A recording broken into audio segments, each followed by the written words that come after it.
Ok, empecemos la clase de ejercicios con algo que debería ser conocido para ustedes. No sé si se les hace familiar este ejercicio. ¿Lo conocen? De la tarea. Sí.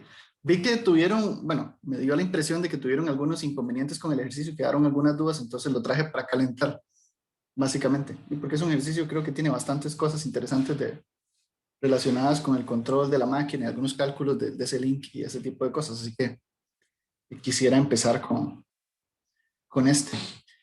Como les decía hace un momento, la idea es que tengan más o menos un cierto tiempo para digerir el ejercicio, intentar buscar una solución y luego vamos a ir resolviéndolo paso a paso para que ustedes me hagan todas las consultas que tengan.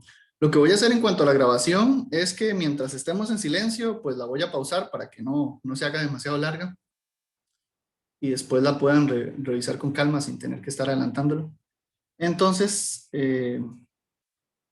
les doy unos 5 minutos para que, bueno, es más, no, unos 2 minutos para que lo lean y hagamos una pequeña discusión inicial. ¿Les parece?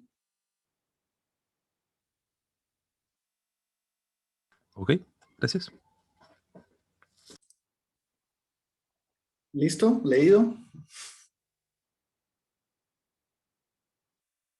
La primera pregunta sería entonces, ¿tienen alguna duda con la información que está ahí? ¿O se entiende bien cómo llegar a- cómo se puede responder el primer punto?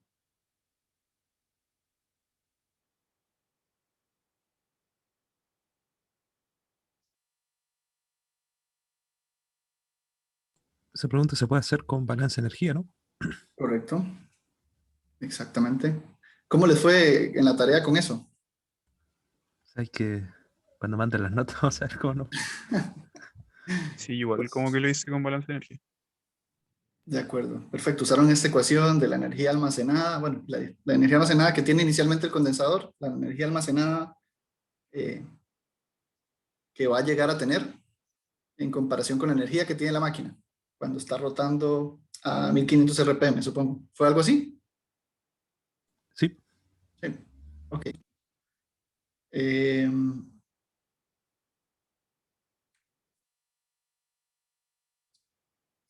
ahora, ¿les doy un tiempo más para que desarrollen la ecuación o quieren pasar directamente a ver mi desarrollo?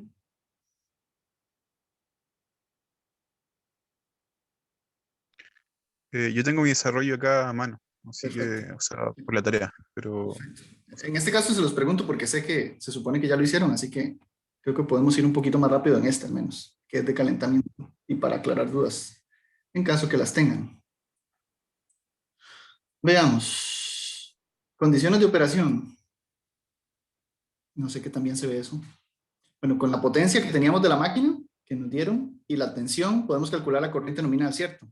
Supongo que por ahí todos lograron calcular eso. Tener siempre la velocidad en radianes para las ecuaciones es eh, pues útil. Y el torque máximo de la máquina. ¿Por qué el torque máximo? Porque nos dicen que cuando desacelera aplicando un torque máximo, ¿cierto? Corriente nominal. Y dado que no se considera el cambio del flujo, sino que tenemos un KT constante. Recuerden que este K depende de la corriente magnetizante de la máquina, pero en este caso nos dieron, creo que eran 2.54, si mal no recuerdo. Y tenemos que este es el torque máximo, el torque nominal que se está aplicando a la máquina. Hasta ahí todo bien. Se supone que esto deberían de haberlo desarrollado en la tarea. sí. sí, a mí me dieron esos valores. Perfecto, entonces, luego entonces hay que igualar lo que justamente acabamos de hablar, igualar las energías, la energía que está almacenada en la máquina con la energía que sería almacenada en el condensador, pero dado que nos dijeron que no podíamos desplazar la resistencia a la máquina, pues hay que considerar la energía perdida en la resistencia. Y creo que eso lo podríamos representar algo así, ¿cierto? La ecuación clásica de energía, y bueno, aquí tenemos la tensión final menos la tensión inicial. Estas ecuaciones estaban en el apunte del profesor, el primer apunte de modulación. Lo mismo para la energía de la máquina. Y luego, pues claramente la energía que se consume en la resistencia, que tenemos, donde tenemos una corriente constante, ¿cierto? Eso está claro, que esta corriente durante el frenado es constante. Sí, Sí, se entiende. perfecto. Y bueno, aquí esto nos mete un poquito de ruido el hecho de que ocupamos saber cuánto tiempo dura el frenado para poder calcular la energía que se disipa en la resistencia. Disculpa, profe. Creo que hay alguien que está queriendo entrar. Ah, sí, lo acabo de ver. Gracias. A ver.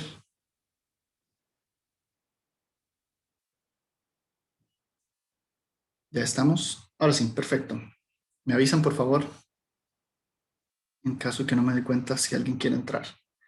Ok, entonces, como les decía, necesitamos saber el tiempo que se demora la máquina en detenerse para poder calcular esta expresión de energía y poder al final despejar de aquí la tensión final a la que llegará el condensador. ¿De acuerdo?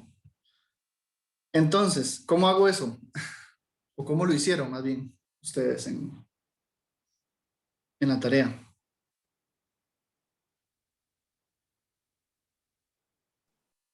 Yo en la tarea lo hice similar, eso sí, en un punto me confundí con que el tema de que la máquina se desaceleraba y lo tomé en cuenta como que desaceleraba a una velocidad que uno no conocía, W2, y ahí traté de como despejar W2 y me quedaba un T, entonces como que no se sobreentendía que finalmente la desaceleración no era una velocidad, sino que era cero. Ok, o sea, si desacelera, bueno, la velocidad cambia de forma lineal por las condiciones de torque, lo que es un torque constante el que se le aplica. Pero ya entiendo por dónde fue la confusión. Y de ahí, de hecho es que de ahí es que se toma la ecuación para calcular el tiempo. Ustedes tienen, ¿cierto? La ecuación de la puerta mecánica, que ¿Sí? es torque es igual a eh, J por la derivada de la velocidad, más, aquí falta algo, pero ¿más qué es? Más la resistencia de roce, algo así, era algo con temas mecánicos. La fricción viscosa, ¿correcto? Eso. Multiplicada por la velocidad. En este caso también nos decían que podíamos despreciar la fricción viscosa, lo que hace más simple el cálculo. Entonces, si dejamos el d omega sub r y pasamos al otro lado el dt, pues podemos resolver esta integral muy simple y de aquí despejar el tiempo, ¿cierto? Que demora, aplicando el torque máximo, que es lo que nos dicen, el tiempo que demoraría en llegar a la velocidad cero. ¿De acuerdo? Creo que sí. Sí, Sí. Ok. Entonces, reemplazando los valores que ya conocíamos, como la velocidad inicial y el torque que se le aplica, pues llegamos a algo como esto. ¿Cómo les fue con eso en la tarea? ¿Llegaron a una velocidad, pero un tiempo parecido a este? Más o menos sí. No me acuerdo ahí la verdad los valores, pero me acuerdo que era como alrededor de los 0, Bueno, puedo decir que Patricio sí llegó porque justamente la tarea en el correo y la abrí ayer, creo, y creo que sí tenía este valor. Bueno, me puedo estar equivocando, pero creo que Patricio sí tiene este valor. ¿No yo lo... igual llegué a ese valor. Ok, perfecto. A ver, déjame revisar en bola, que la ya me dio de largo. A ver. Bueno, en este momento, bueno, me interesa también que vean si les dio bien o no una tarea, pero lo más importante es, ¿entienden cómo llegar a este valor? O sea, eso supongo que está relativamente claro. Sí, sí, se entiende. Ok, entonces, y ahora sí, de la ecuación anterior, ¿cierto? Ya tenemos la tensión inicial, bueno, Ah, sí me dio. Ah, bueno, ya. perfecto. Tenemos la velocidad inicial que nos va a dar la energía que había idealmente en la máquina, bueno, idealmente, no, la energía que había en la máquina, y sabiendo el tiempo que demora la máquina en detenerse a una corriente constante, podemos calcular la energía que se pierde en la resistencia. Y con eso, sustituimos acá y deberíamos llegar a, bueno, y el valor de tensión inicial está claro, ¿por qué usamos este? El valor de tensión inicial en los condensadores. Bueno, en el condensador. Supongo que sí, ¿verdad? Sí, Sí, se entiende. Perfecto. Y listo, llegamos que esa es la tensión que alcanzaría el condensador si no tuviésemos resistencia de frenado. ¿Qué pasaría en un sistema físico si eso sucede? Es casi seguro que pasaría. Explota el Explota el condensador. capacitor. Sí, digo casi seguro porque podría ser que alguien haya utilizado un montón de condensadores y tiene una tensión muy alta que lo soporten, pero claramente ningún diseño que está considerado para trabajar con una tensión de S-Link de 537 voltios, pues va a soportar 1500, ¿cierto? Así que hasta ahí llegó el inversor, si no se tiene cuidado. Eso sí está clarísimo, ¿verdad? Porque el sistema de frenado, al menos cuando tenemos rectificadores de estos basados en diodos, necesita existir, necesito disipar la energía para que no aumente la tensión demasiado. Claramente lo más eficiente sería devolver esa energía a la red, pero para eso ocupamos un rectificador que sea activo, o sea, que pueda devolver esa energía. Una configuración back-to-back, básicamente. Y bueno, eso tiene problemas de costo y depende mucho de lo que estemos haciendo. Si usted decide usar un sistema de frenado disipativo como este o quiere devolver la energía a la red. Pero bueno, creo que ahí nos estamos escapando un poco de lo que queríamos. Ahora,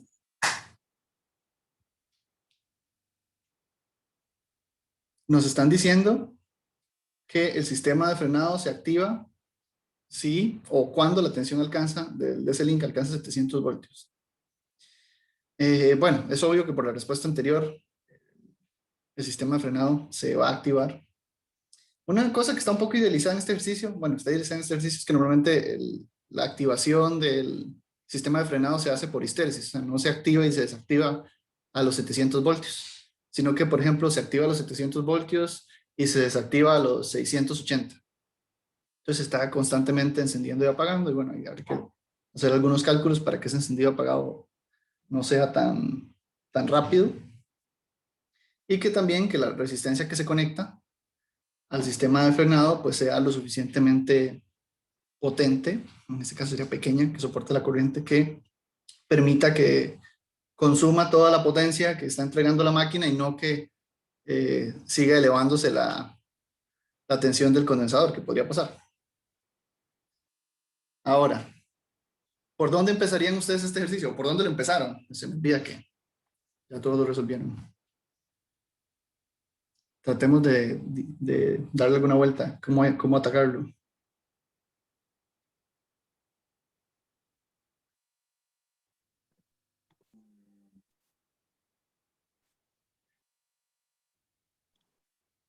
¿Ideas? ¿No hay ideas? O sea, yo lo hice y te puedo decir cómo lo hice para saber si lo hice bien, más que nada.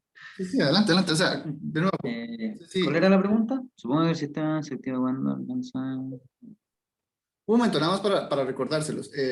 La idea es que esa clase sea lo más interactiva posible y que la podamos aprovechar. O sea, entre más rápido participen ustedes, participen mejor para que todos evacuemos ideas. Hagan de cuenta que estamos en una clase, ustedes y yo, y estamos conversando de cómo resolver problemas. Bueno, y respondiéndote, o sea, lo que quiero saber es por dónde atacarían ustedes este problema. O sea, cómo calculo la energía entregada al sistema de frenado. Bueno, yo lo que hice fue agarrar el voltaje que calculamos delante, que era, a mí me dio 1590 y algo, creo, una cosa así. Y luego lo igualé eso o sea, agarré eso, le resté 700 y luego lo igualé a la energía que se disipa en una resistencia, que vendría siendo la resistencia R de dispersión en este caso, y usé el voltaje. Al final entonces usé B cuadrado RD por T igual a 1591 menos 700. Eso hice. Claro, entonces, vamos a ver. Ya lo vi por el lado de energía, más que nada. Sí, sería básicamente saber cuánta es la energía que se almacena en el condensador, cuánta es la que entrega la máquina, y la diferencia es lo que se disipa en el sistema de frenado, básicamente. Ahí, pues, se tendría que considerar la resistencia de la máquina. No sé si la consideré, de hecho, en esta resolución, pero sí. ¿Siguen la idea? que la energía que no se puede almacenar en el condensador, pues va a ser entregada al sistema de frenado. Es una resta. Sí, yo creo que sí. No sé los demás. Perfecto. Entonces, aproximadamente, creo que debería ser esta, que es la diferencia entre la energía total entregada por la máquina y la energía almacenada con la energía almacenada del condensador. No recuerdo si aquí consideré la energía que se pierde en la resistencia. Se los dejo para que lo revisen. Formalmente debería considerarlo. Creo que sí, pero no lo recuerdo exactamente. Y ya, esa sería básicamente la respuesta a la primera parte de la pregunta. ¿Y qué era lo otro que nos pedían, por cierto? La potencia suministrada por la máquina al momento de activarse la protección. ¿Y ese cómo lo hacemos?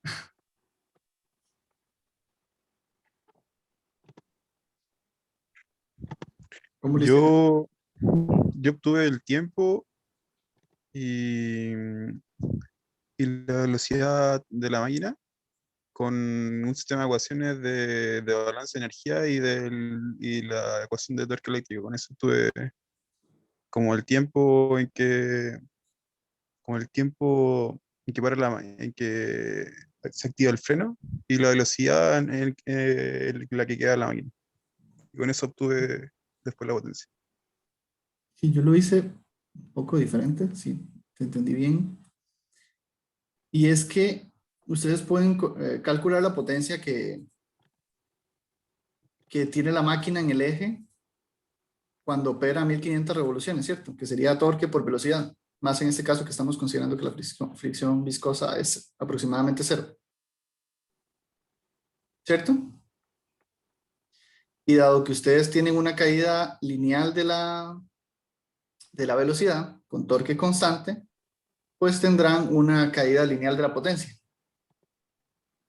Y ustedes conocen también cuánto tiempo, porque fue lo que calcularon en la parte 1, cuánto tiempo dura la máquina en detenerse.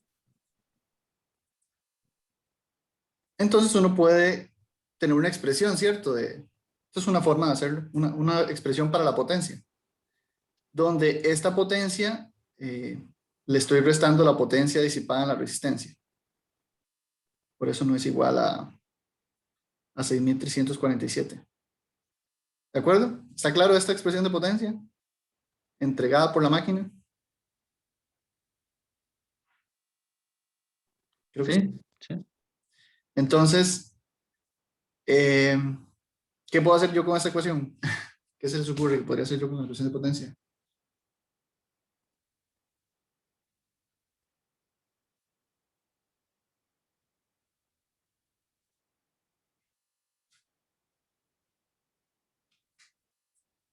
Ni idea.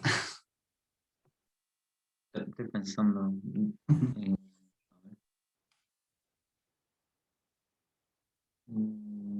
Devolverlo a la Virtual. red, venderla y devolverla a la red, almacenarla. Sí, pero recuerden, lo que quiero saber, aquí lo que yo quiero saber es cuánto es la potencia que está entregando la máquina al momento en que se activa el sistema de frenado. Al menos una aproximación de eso, lo que estamos intentando calcular. Lo que sabemos es cuánta energía puede almacenar el condensador, ¿cierto? Antes de que se active, o sí, cuánta la energía que se almacena antes de que se active el sistema de frenado. Entonces, yo puedo integrar esta ecuación y obtener la energía, ¿cierto? Que entrega la máquina en función del tiempo. E igualar cuando la energía almacenada por el condensador, que ya la conocemos, que es esta que está acá, es igual a la energía entregada por la máquina, ¿cierto? Y a partir de eso obtener el tiempo en que eso ocurre y sustituirlo en esta ecuación.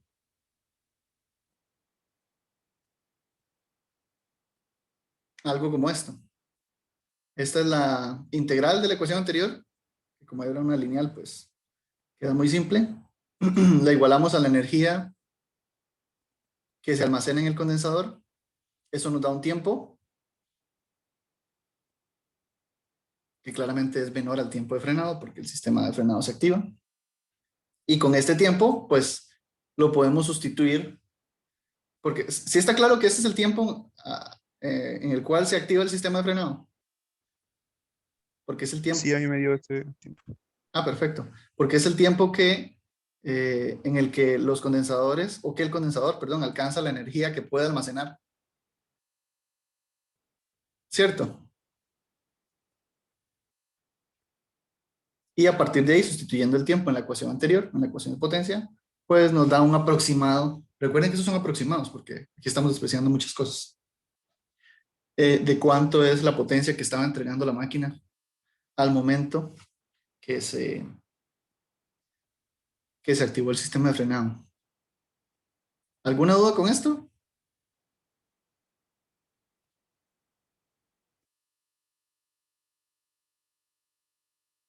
Sí, no. No, la verdad no. Yo tengo, creo que no me dio ese valor de potencia. Podríamos calcular la potencia que entrega la máquina como hasta el final, porque como hasta que para, como toda la, no sé. Recuerda que la potencia es en un instante de tiempo, así que sería, la potencia al final es 0. O será Ah, claro. No, y tengo que revisar y no me dio el mismo resultado. Lo voy a Ok. revisar por eso. Como les dije, les voy a enviar esto para que lo tengan ahí, para que le den una vuelta. Pero sí se entendió el procedimiento. Sí, Disculpen que hay un escándalo aquí, una alarma. Yo no lo entiendo, eso sí lo hice de otra manera, pero no llegué a ese resultado. Hice como dos ecuaciones de balance, una como cuando empieza el frenado hasta que llega a 700 volts, y luego otra desde 700 volts hasta que frena totalmente la máquina, que es como el lapso en que está activada la resistencia de frenado. Y de ahí empezó a ver, pero no me dio similar a esto que muestra en pantalla. Ok. Ya que tengo la tuya, le voy a echar un ojo a ver si encuentro algo. Y si encuentro algo interesante, te aviso. ¿Te parece? Sí, muchas gracias. Me parece, para ver qué hiciste. ¿Qué tan perdido está? No sé, tal vez sea otra forma de verlo. Estaría un poco extraño que sea un resultado diferente, pero para ver cuál fue el análisis. Ok, entonces hasta ahí estamos bien. Bienvenidos a los que, bueno, no sé, creo que el que no le ha dado la bienvenida fue a Albert. Y si alguien más no le ha dado la bienvenida, pues me disculpo. Bienvenidos a todos. ¿Cómo estás, Albert? Bien, bien. Muy Medio rápido. cansado ya a esta altura del semestre. Ni lo dude, yo también. Ha estado difícil este semestre. La idea es que hagamos una clase de ejercicios bien relajada, que ustedes pregunten todo lo que quieran. O sea, la idea es que ustedes traten de hacer un poquito de los ejercicios y luego irlo resolviendo juntos para evacuar dudas. Y como les digo, que participen todo lo que puedan. Así que les agradecería mucho eso de su parte. Y les traía algunas preguntas antes de entrar a otro ejercicio de reflexión, de análisis, reflexión más que todo. ¿Estudiaron bastante la máquina de jaula? Esto es justo lo que yo necesitaba, porque la verdad no cacho mucho las diferencias de ambos, así que Ok, voy a vamos a esperar. discutir un poquito. Y pues uno sabe, creo que la primera parte es, en comparación con la de jaula de ardilla, más fácil de digerir. Al principio, cuando uno empieza a ver control vectorial, es medio raro. Es muy fácil, es curioso, porque ya cuando uno más o menos ha trabajado con él, se da cuenta que es muy simple, pero al principio son ideas bastante, abstractas. No sé si les pasó eso, a mí me pasó, se los digo desde mi punto de vista. Y entonces, tanto esta como la de mañana, recuerden responder en el foro la hora para coordinar. Tanto esta como la de mañana están más enfocadas en esto de las demostraciones y cosillas interesantes de la máquina de jaula. Escucho, la primera, respondamos la primera, o discutamos la primera. ¿Cuál es la diferencia entre el control vectorial directo e indirecto? Creo que utilizan dos diferentes fórmulas. El directo utiliza una fórmula, no recuerdo si es la primera o la segunda, y en función de eso trabaja toda la parte de control. Sí, o sea, es cierto, correcto. Pero si tuviéramos que resumir así como, ¿cuál es así la diferencia más sustancial? O sea, no está mal lo que me dijiste, nada más que creo que hay una forma más Sí, no lo sé de memoria, pero hay uno que trabaja sobre el flujo del rotor y otro trabaja más con la corriente, algo así. No. El No ángulo recuerdo es lo que el otro. importa, ¿no? Ajá, exacto. O sea, los dos, Claro. supongo que el profesor les habrá explicado todos, los dos ejemplos son con, estando orientados, cuando hacemos la transformación a cubo, estando orientados en el flujo del rotor. ¿Por qué? Porque es la forma más fácil, tal vez, no es la única, ni mucho menos, pero es la más fácil de hacer el control, de diseñar los controladores. Entonces, en ese caso, estamos hablando del mismo tipo de orientación, o orientados en la misma variable. El asunto es si cómo calculo ese ángulo de orientación, ¿cierto? ¿Eso les hace sentido? ¿Que esa es la diferencia? ¿O no? No, sí, más o menos. Sí, Sí, claramente. sí, sí. Recuerden que en uno hay una cuestión fundamental, y bueno, y ahí vamos a llegar a cuando hablemos de ventajas y desventajas, es que tenemos una ecuación de deslizamiento. Creo que podríamos ver las presentaciones del profe y discutir a partir de eso. Ah, ¿hmm?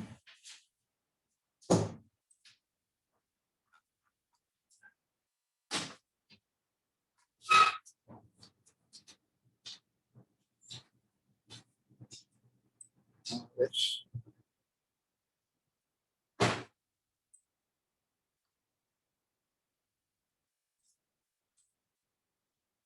¿Qué están viendo? Compañeros, ¿qué están viendo exactamente ahora? ¿Un PDF o siguen viendo la presentación? El PDF se está viendo ahora, más la presentación atrás. Ok, perfecto. De acuerdo. ¿Recuerdan cómo se llega a esta ecuación de deslizamiento? Bueno, básicamente a esta, que es la que más nos interesa. ¿No? Sí, Sí. Ok, perfecto. Esto de hecho viene como una consecuencia de la orientación, ¿cierto? De asumir que estamos orientados en el flujo del rotor. Y acá, si yo conozco la corriente ISQ e ISD y tengo identificado la constante de tiempo del rotor, puedo calcular el deslizamiento de la máquina y dado que normalmente se mide o se estima la velocidad de la máquina, con eso yo puedo obtener la frecuencia eléctrica, básicamente la frecuencia de las señales que tengo que aplicar. ¿De acuerdo? O sea, con eso yo puedo obtener el ángulo con el cual me oriento, que es del diagrama que el profe pone por acá, que es este ángulo que utilizo para hacer las transformadas. ¿Lo ven cómo viene de utilizar este deslizamiento calculado como la relación entre las corrientes y la constante de tiempo y la velocidad de la máquina? Esta es la forma en que se hace en el control vectorial indirecto.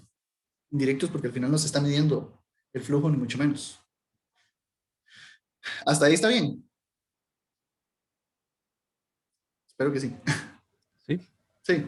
¿Y cuál es el asunto con el control vectorial directo? ¿Cuál es la diferencia? Entonces, ya un poco más específica, que no es solo el ángulo. ¿Cómo se obtiene el ángulo? Para obtener el ángulo creo que no utiliza la velocidad mecánica, ¿verdad? Correcto, vamos a ver. Tenemos otra expresión. A ver dónde está.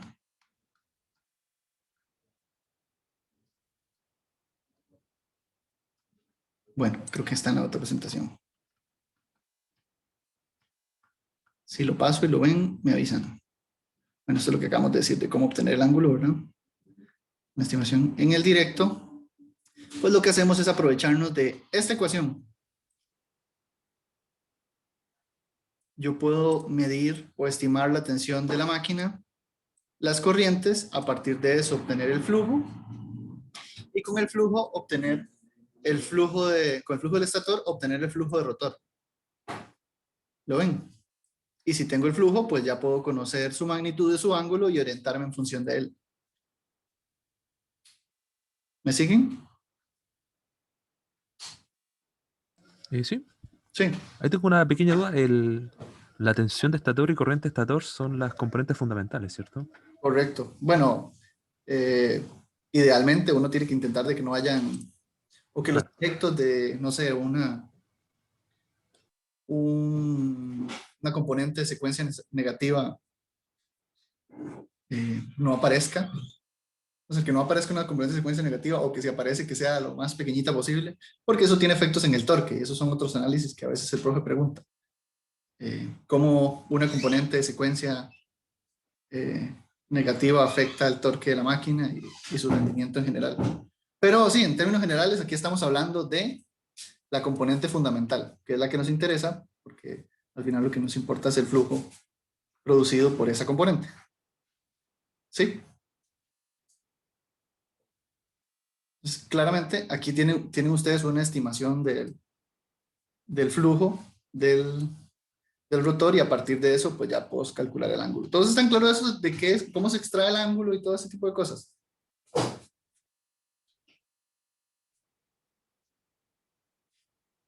Díganme sí o no. Por mi parte, sí. Ok. Voy a suponer que los demás también. Entonces, esa sería la diferencia, ¿verdad? Básicamente, cómo extraigo yo el ángulo del flujo para orientarme. ¿Y cuál es el más utilizado en la industria? Creo que eso incluso está en las diapositivas, en alguna parte. Para eso podría cambiar de nuevo a acá. ¿Cuál es el más utilizado en la industria? Recuerdo que el profe dijo que el indirecto. Ajá, correcto. Y eso nos lleva a discutir un poco sobre ventajas y desventajas de ambas formas de orientación. Creo que hay unas que son bastante directas. ¿Se acuerdan de alguna? De cualquiera de los dos, dígame una nada más dígame de cuál están hablando.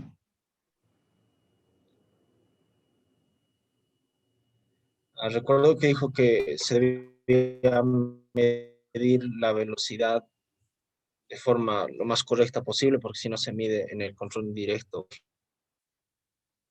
Mm,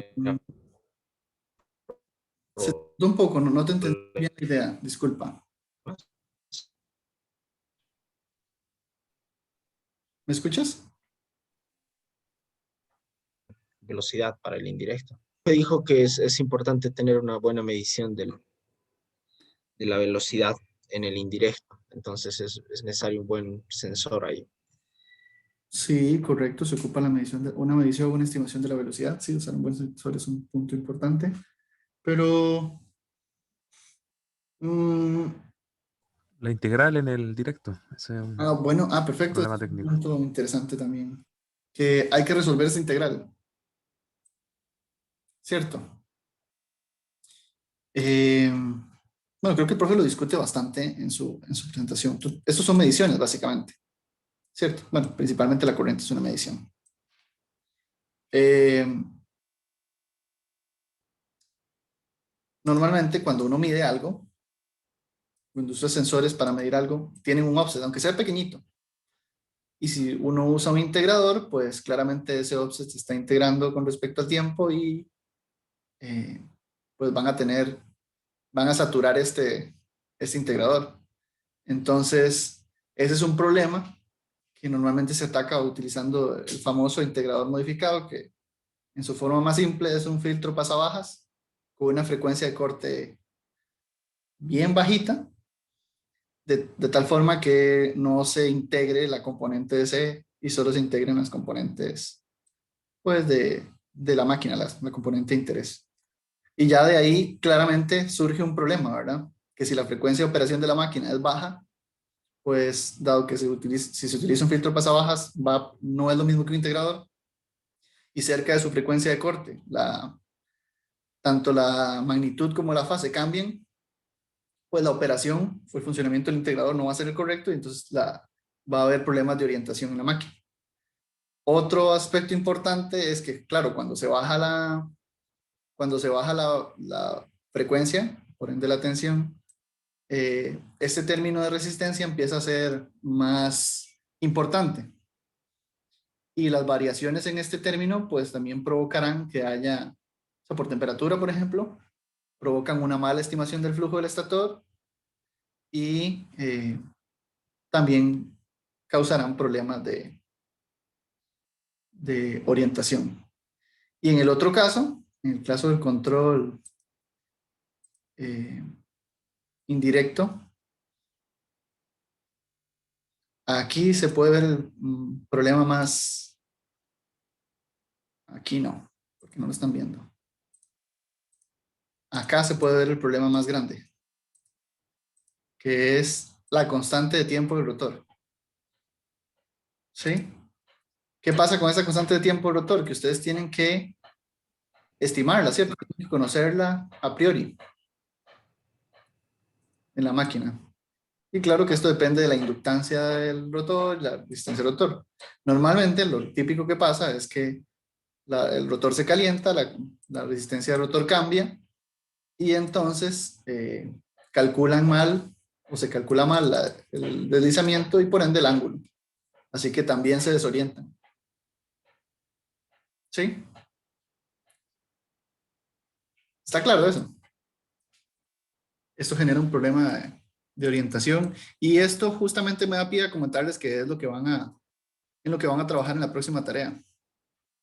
Van a estudiar algunos de los métodos. Bueno, yo les recomiendo uno que es el método de Garcés, que creo que lo vieron en las presentaciones, que permite estimar esta constante de tiempo en caliente. O sea, durante la operación se está estimando la constante de tiempo y corrigiendo en función, bueno, en el caso de Garcés, utilizando la potencia reactiva para mantener bien orientada la máquina. ¿Ok? ¿Alguna duda respecto a esto, a lo que acabamos de hablar? Albert, más o menos le sirvió un poco. Señor, Sí, muchas gracias. ok, con gusto. ¿Sí? ¿Queda claro esto entonces? Pasamos a lo siguiente. Ok.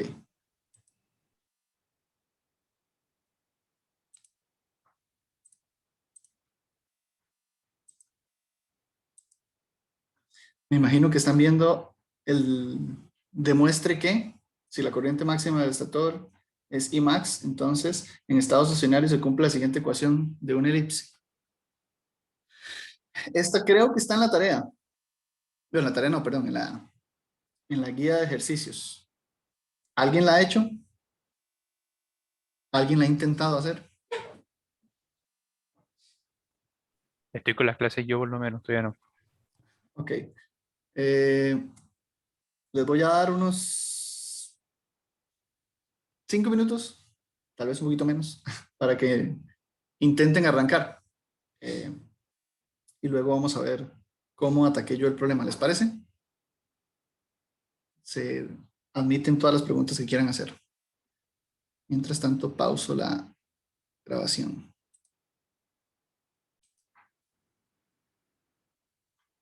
Veamos entonces. Como dijo Patricio, pues ya que aquí están las tensiones en D y Q, pues probablemente sea con esas las que tenemos que trabajar para llegar a alguna expresión que nos relacione la corriente de la máquina con la corriente máxima o algo por el estilo. Y es importante notar que esto deberían ser corrientes para que esto se pueda igualar, bueno, para que se pueda cumplir esta desigualdad, pues esto que está aquí debería ser una corriente. Y esto también.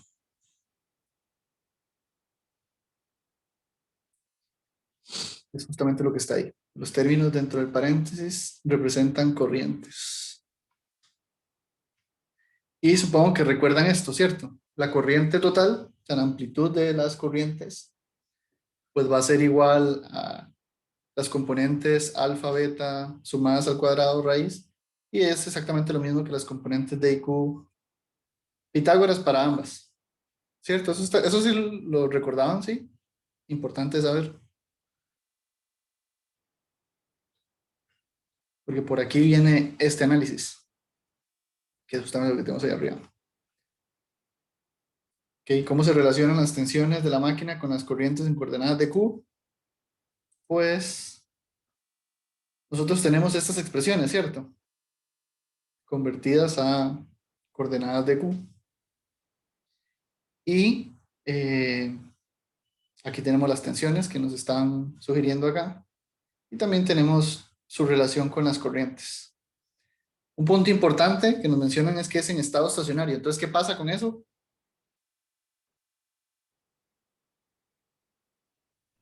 Que no hay derivadas. Exacto, exactamente. Entonces, todos estos términos de por aquí, pues,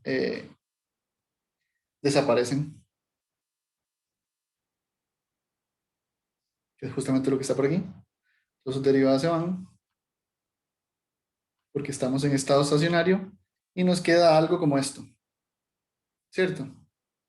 Y otra consecuencia de estar en estado estacionario, y suponemos lo mismo para el flujo, es esto de aquí, ¿cierto? Que el flujo cuando tenemos flujo constante, el flujo, la coordenada del flujo en el rotor, pues lo podemos sustituir por la famosa corriente magnetizante,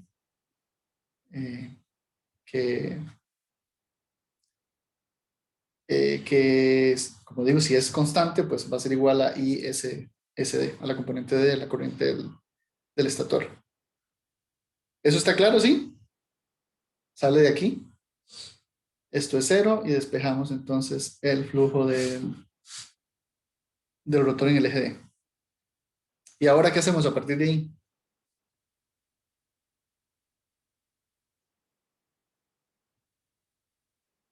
¿Qué harían?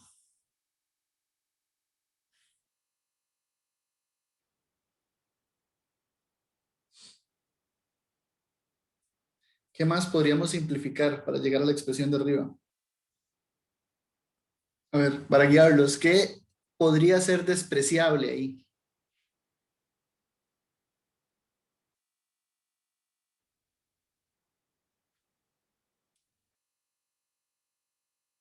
Ideas, escuchen ideas. ¿Qué podría ser despreciable de esas expresiones?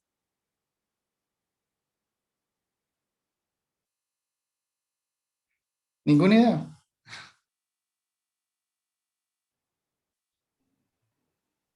Mm,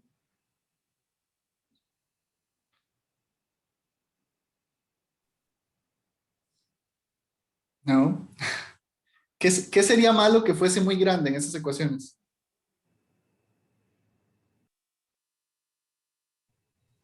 La caída de tensión de la resistencia. Exacto, exactamente. Normalmente las resistencias son pequeñitas, ¿cierto? Entonces, para simplificar esto un poco más, podríamos decir que esto es casi cero.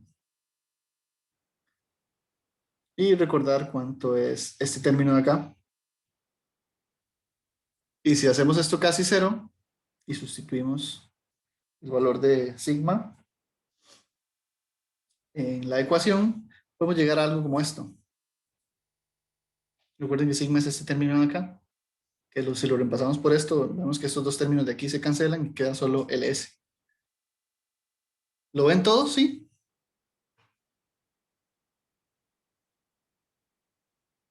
¿Tiene sentido? Lo principal es, ¿tiene sentido para ustedes esto que acaba de suceder aquí? Sí, tiene mucho sentido. Ok, entonces creo que ya aquí es fácil ver cómo van tomando forma las ecuaciones, ¿cierto? Aquí yo puedo despejar ISQ y puedo despejar ISD. ¿Cierto? Como esto de acá. Y creo que ya tienen básicamente la misma forma como menos por aquí. ¿Qué pasó con el L0 de ahí al lado? Ah, sí, ¿Ves? simplifican, ya, Ahí ya. está. No dije nada. No, no, perfecto. Por eso la idea de esto es que pregunten justamente cualquier cosa que vean extraña, que la pregunten. Sí, se eliminan acá. Convenientemente esa expresión cuando se hace esto.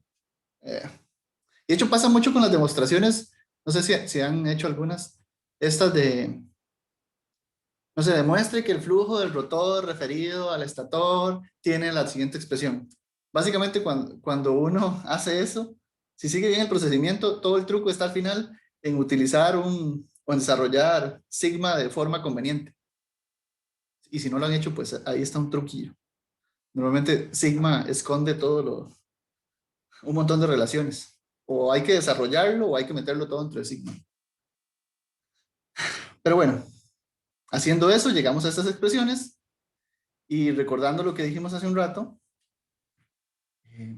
pues uno puede llegar, si eleva esto al cuadrado y esto al cuadrado, y le saca raíz, sabe que esta sería la corriente, la magnitud de la corriente, ¿cierto?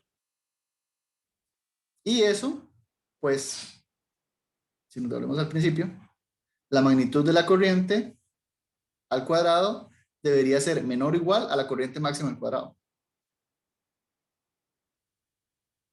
Y eso forma una elipse, porque ustedes no saben, depende de la condición de operación, cuánto vale la tensión en el eje D, que normalmente debería ser pequeña, y cuánto la tensión en el eje Q, pero depende de la condición de operación. ¿Está claro eso? Sí, Sí. muy interesante. Sí, es una demostración tal vez no tan intuitiva, que al final tiene un resultado que podría ser útil, dependiendo de lo que usted esté realizando. Ok. Ahora este es otro ejercicio del año pasado. Me tocó a mí enfrentarme a él por primera vez. Así que les traje el apartado A y C de este ejercicio. Y quiero preguntarles primero, darles un par de minutos para que lo lean, este apartado, y hacerles unas cuantas preguntas. Me avisan cuando lo terminan de leer. A esta frecuencia, la frecuencia de corte, pues ustedes ya tienen una caída de 3 decibeles por década, y la fase, en este caso, serían menos 45 grados, ¿cierto? Ya estarían interfiriendo muchísimo con lo que debería, con la parte ideal del filtro, que es que por lo menos para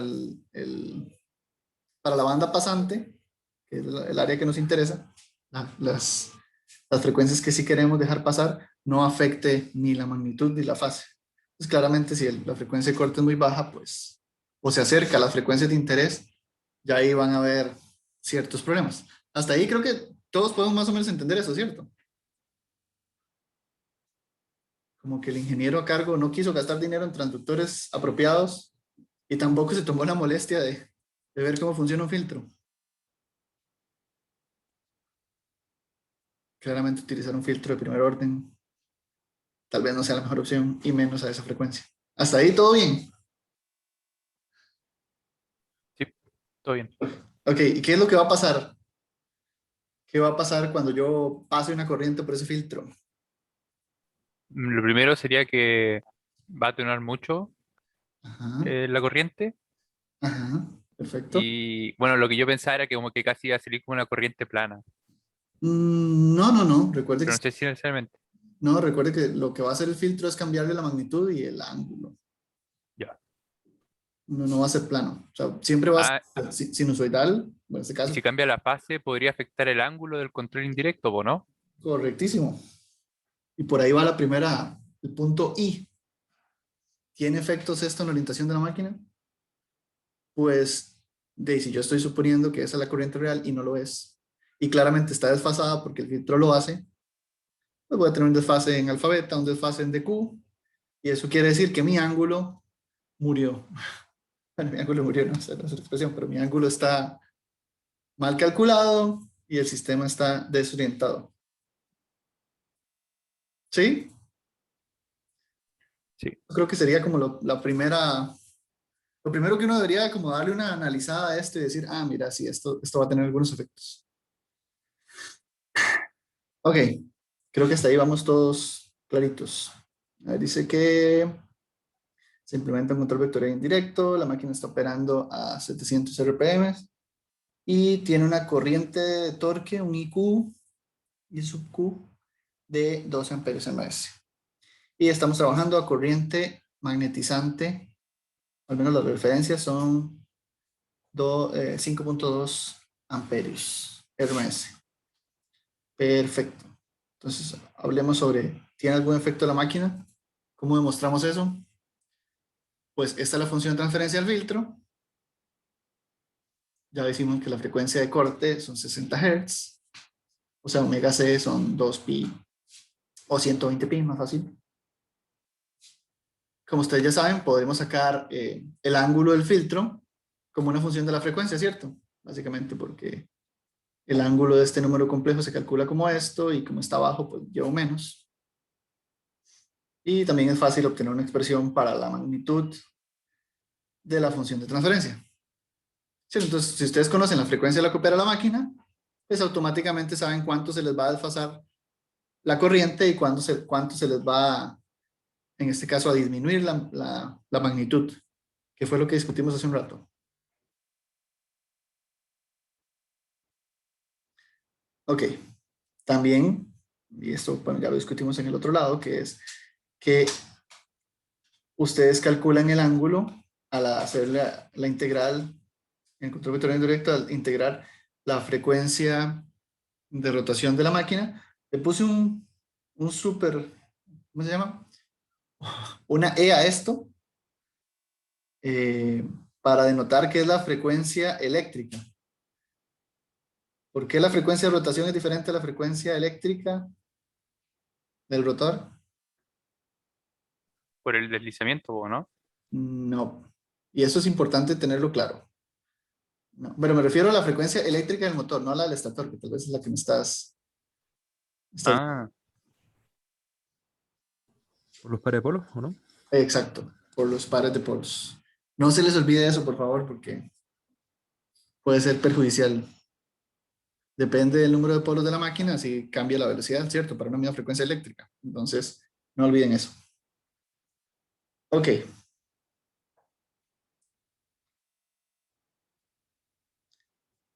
También, ustedes calculan el deslizamiento como la relación entre las corrientes, como ya vimos hace un rato, y el tau del rotor.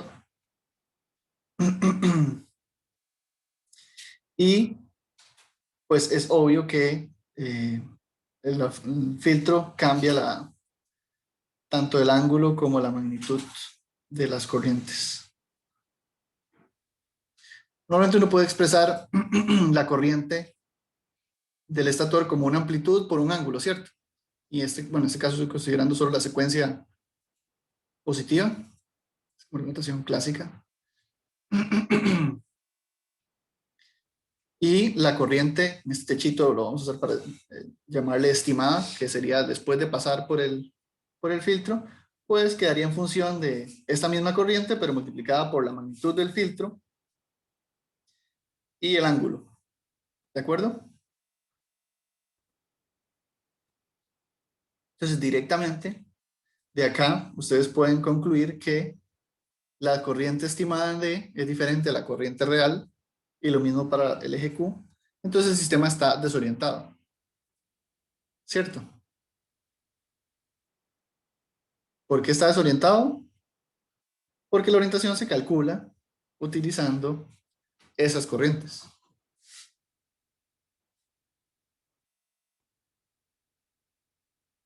¿Sí?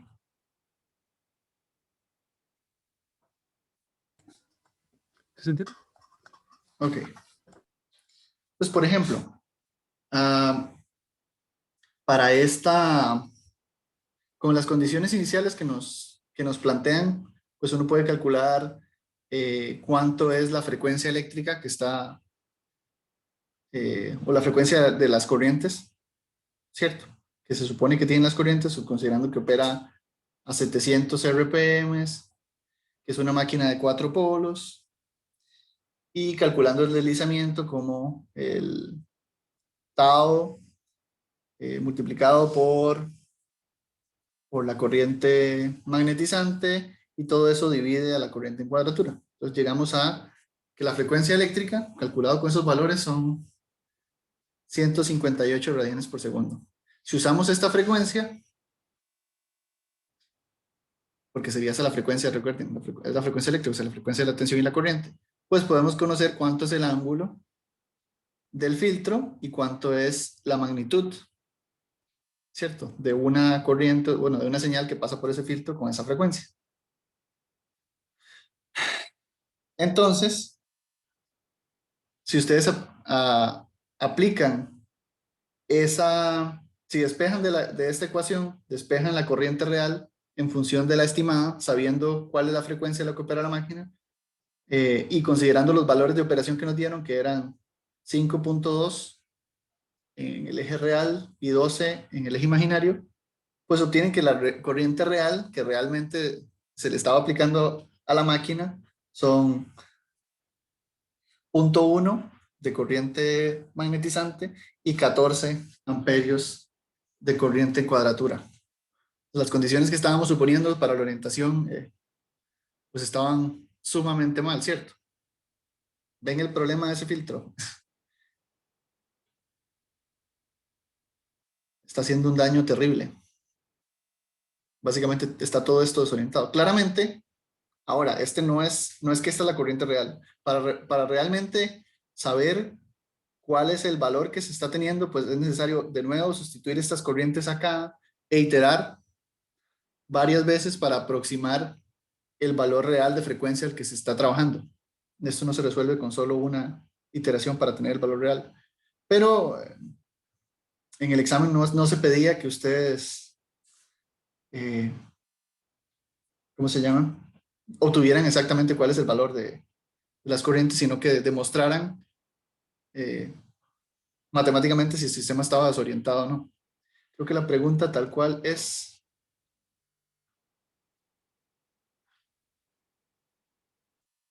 si ha llegado a la conclusión que la máquina está desorientada, encuentre aproximadamente las corrientes magnetizantes y de torque reales de la máquina. Bueno, esto se nos había mandado para la casa, ahora que veo esto de casa.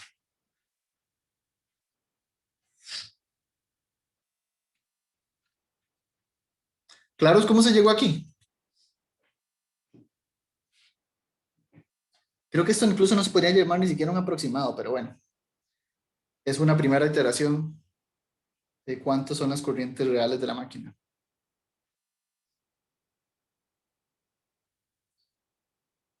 Esos son de los ejercicios para mi gusto más enredados. Y por eso lo traje hoy y lo estoy explicando así como tan paso a paso. Me gustaría saber si se entendió o no se entendió.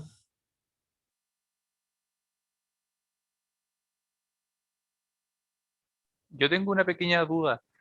¿Sí? No entendí muy bien por qué dijiste que el omega E, que vendría siendo la velocidad eléctrica, ¿o no? Es la frecuencia eléctrica. Frecuencia eléctrica es igual a Sí, la frecuencia del rotor más la del deslizamiento. ajá, exacto. Sí, es la frecuencia de las señales que se le aplican al estator, o sea, de la corriente y la tensión. Y eso, como que no veo la relación de cómo lo sacaste con Con el filtro. sí, con el ángulo y la fase y todo eso, como que no veo la relación tan directa. Ya, es que si esta es la frecuencia eléctrica que tienen las variables del estator, pues se supondría que es la frecuencia que tiene la corriente que estás midiendo. ¿Ya? Entonces, si esa es la frecuencia que tiene la corriente que estás midiendo, pues cuando la pases por el filtro, pues vas a tener este desfase, porque recuerden que planteamos esta ecuación que me da el desfase del filtro en función de la frecuencia y la magnitud en función de la frecuencia. ¿Me sigues? O sea, si tú conoces la frecuencia de la señal que le aplicas al filtro, o que a la que le estás aplicando el filtro, pues vas a saber cuánto es su magnitud, su fase a la salida. Que es básicamente, Ah, ya. esto es como, esto si tú haces esta línea y pones, en vez de tiempo, pones omega, pues es el diagrama de fase de Bode y esto es el de Ya, magnitud. exacto. Ya, sí, ahí me quedó más claro. Ya, De gracias. acuerdo. Con gusto. Entonces, así es que se tiene esta aproximación de cuánto es la corriente real, pero de nuevo, vean que ahora habría que usar esta aproximación para calcular el deslizamiento, para devolverse, e iterar varias veces para obtener la corriente real de la máquina. Con unas 4 iteraciones creo que ya tendría un valor bastante cercano al real, pero con esto es más que suficiente para demostrar que sí, que está desorientado y que esas son aproximadamente las corrientes de la máquina. Y, o sea, aquí también es importante que se lleven, no solo para la parte del control, sino los efectos que puede tener un filtro que ustedes le apliquen a una máquina cuando lo están controlando. Es muy importante considerar los cambios de fase y de amplitud, porque tienen graves consecuencias desde el punto de vista de orientación. Puedes tener una máquina que está trabajando subexcitada o sobreexcitada, y si es una cosa tan drástica como esta, van a llegar a un punto de inestabilidad de la máquina, no va a servir para nada, básicamente. Ok, si no tienen más preguntas. tenemos otra. De nuevo, pauso la grabación. Ok, ¿qué necesitamos hacer con este ejercicio? ¿Cómo encontramos esa velocidad base aproximada cuando la máquina está operando con corriente magnetizante nominal y una corriente de torque baja? Buena pregunta. Típicas preguntas como las que pone profe en el examen.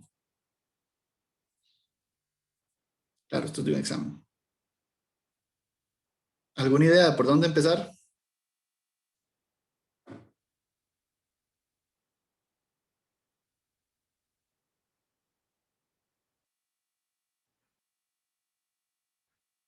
¿Eso es un todos ya saben cómo hacerlo o un ninguno sabe cómo hacerlo?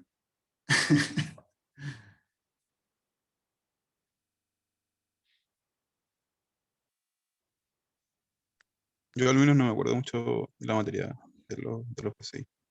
Ok, La primera parte sirve para encontrar la tensión máxima, sintetizar, pero ajá, ahí debería haber alguna relación ahí para la velocidad.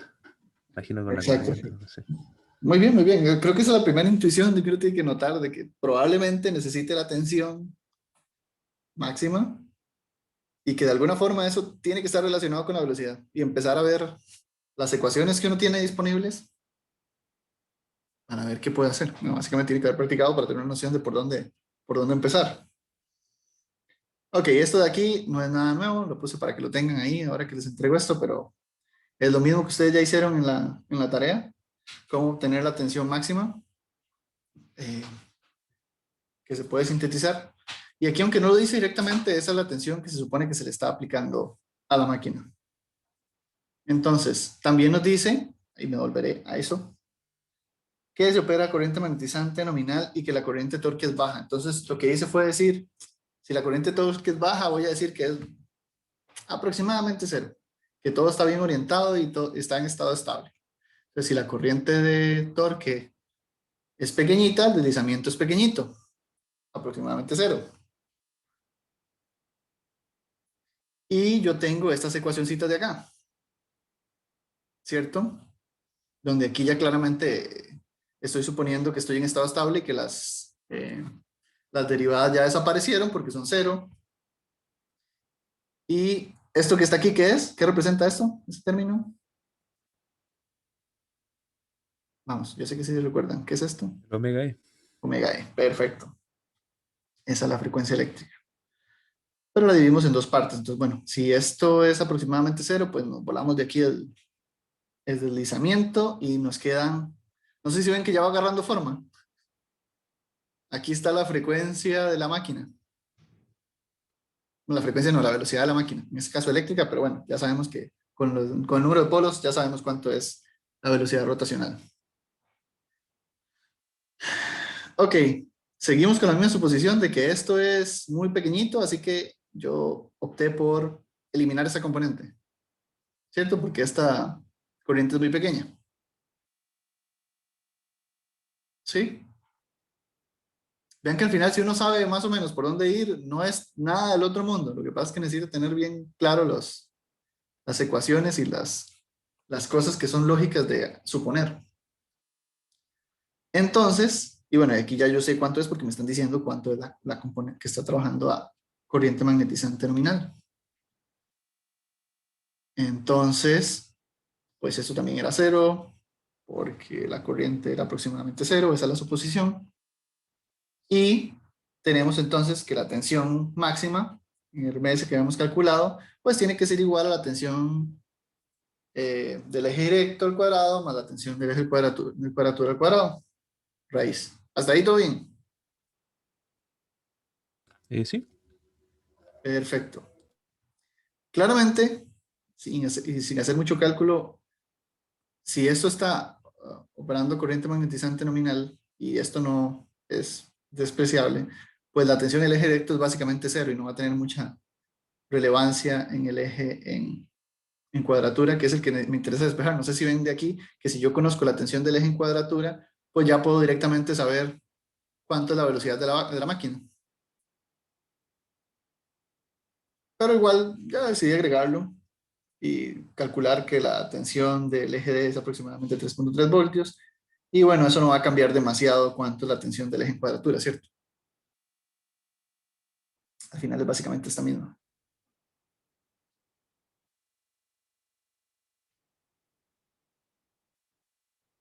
Y entonces la frecuencia eléctrica de la máquina, bueno, el rotor de la máquina es de 270 radianes por segundo y la frecuencia ya rotacional en el eje es de 135.24.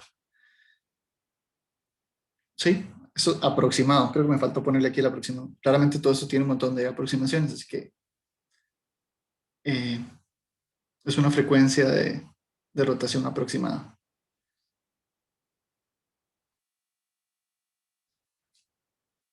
¿De acuerdo? Y si pasamos eso a RPMs, pues son más o menos 1291 RPMs. ¿Qué les pareció? ¿Simple?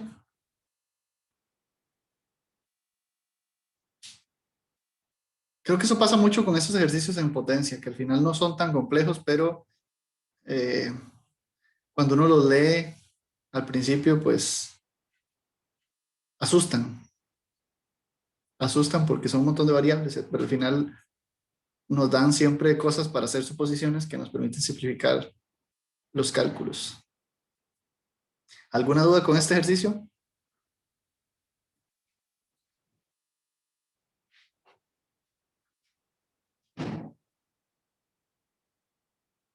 En mi caso, no. No. Tengo una pura duda, pero más que nada con los dos últimos ejercicios. Casi siempre entregan los valores con RMS, entonces, ¿lo trabajamos así nomás o lo pasamos a amplitudes habitualmente? Depende de lo que necesites hacer. Normalmente con RMS es más que suficiente. Sí, o sea, normalmente se trabaja con RMS. Ya.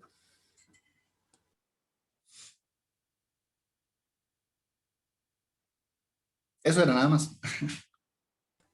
No, era eso exactamente. Ok. Gracias por la explicación de todo esto. Claro, es que tú puedes trabajar también con el valor de amplitud. Claramente, o sea, no hay diferencia. Pero el asunto es que tienes que trabajar también la corriente. Aquí lo estoy utilizando en RMS porque el valor de corriente que utilicé está en RMS. Al final siempre va a ser lo mismo, vas a llegar al mismo resultado, pero tienes que tener ese cuidado. Yo, como por facilidad y para no complicarme en cuál estoy trabajando, pues siempre uso RMS y ya. Siempre me aseguro de tener todo en RMS y así no me preocupo de cometer algún error por un RAID de 2 perdido. Pero eso es cuestión de gusto, no tiene nada más que eso. Ok. Bueno, creo que no va a ser demasiado más extensa la clase. Este es otro de la tarea que me pareció divertido, porque no hay ni un solo numerito. Así que de nuevo pauso la grabación y lo leen. Ok, ¿qué ideas hay para hacer eso? Nos pide encontrar la corriente magnetizante real, la real, no la estimada, como una función de esa razón entre la constante de tiempo de rotor real y la constante de tiempo de rotor estimada, la que tiene el procesador, la que yo estoy suponiendo que es. ¿Ideas, compañeros?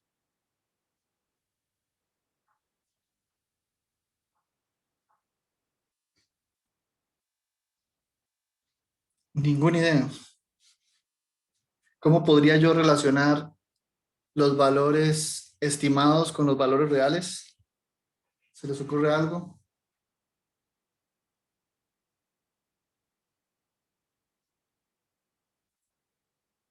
Vamos a ver. ¿Qué es igual en el control vectorial indirecto? ¿Qué es igual tanto en el procesador como en la máquina? ¿Qué valor en el procesador es igual al valor en la máquina? Los que se pueden medir, creo.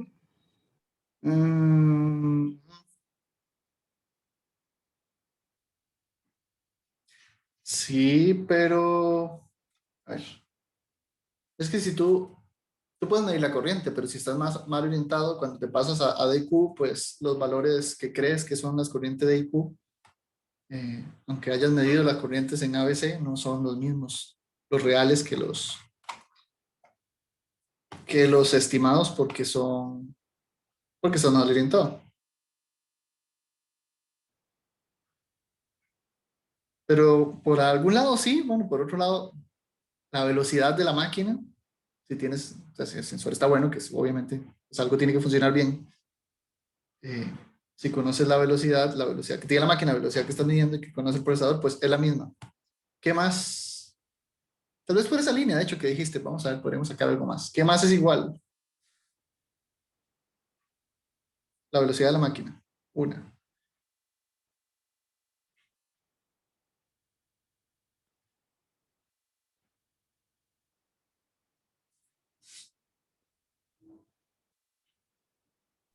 La frecuencia de la red.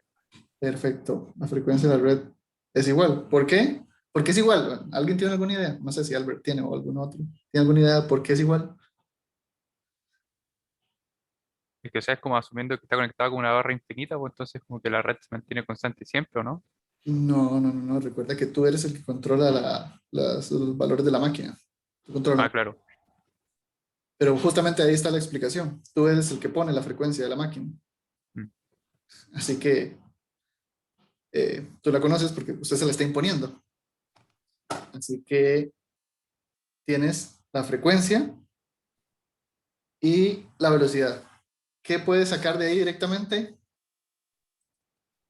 Y ya vamos a pasar al otro lado. Que si la velocidad rotacional y la frecuencia del estator son las mismas para la máquina y el procesador, entonces el deslizamiento es el mismo, Ujú. ¿cierto? Sí. Está clarísimo. Y podemos escribir esto en función de las expresiones que los definen. Pues este deslizamiento estimado pues se calculará como la corriente de torque estimada entre la corriente magnetizante estimada y todo eso dividido entre el tau R estimado. Y tendrá que ser forzosamente igual a lo real. Hasta ahí todo bien. Entonces yo puedo llegar y despejar la corriente magnetizante real. ¿Sí? Vamos a ver que no se me haya ido ninguna mal despeje. Eso está abajo, pasar para arriba, para abajo. Parece que sí. Ok, y ahora, después de eso, de ahí más o menos, no sé si ven que esta es la corriente magnetizante. Y aquí está la relación entre el tau estimado y el tau real. Y esto que yo lo conozco porque son los valores que tiene el procesador. Pero esto no lo conozco. De nuevo, con flujo constante tenemos que la corriente de magnetización es igual a la corriente del eje directo y que la corriente total, en ambos casos, tanto el real como el estimado, pues tiene que tener la misma magnitud. Eso no hay discusión. Entonces, a partir de esto, yo puedo despejar la corriente ISQ, ¿cierto?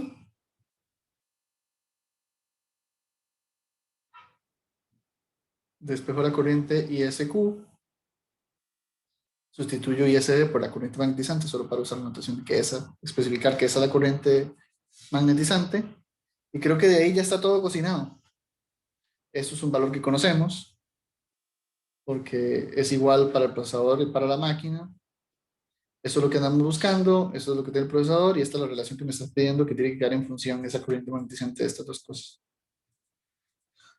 Entonces, con un poquito de pirotecnia matemática, como diría el profesor Roberto, podemos llegar a una expresión como esta, donde la corriente magnetizante pues va a depender de la corriente total, de la magnitud de la corriente y de una función de las corrientes estimadas y la relación entre la corriente de la